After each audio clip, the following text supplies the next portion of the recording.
Siin on mõned meie kanadest, koos meie karja kõige olulisema kukega, paduaaniga. Seal nad nokivad siis igasugust meelepärast. See on paduaan.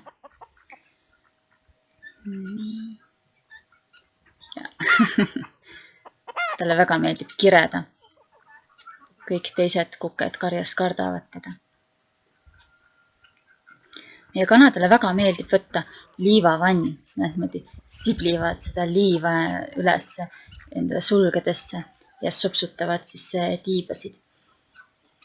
Eriti päikese käes meeldib neile seda teha, siis on mõnusalt soe ja liiv on soe.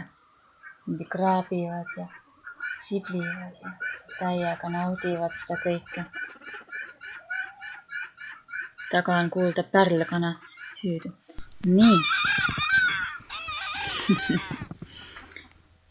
Ja siin siis meie kanad eputavad oma munadega.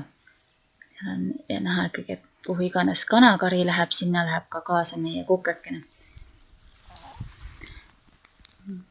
Mõni kana on kahjuks talvest räsitud veel, aga sellised iludused tulevad siis neilt.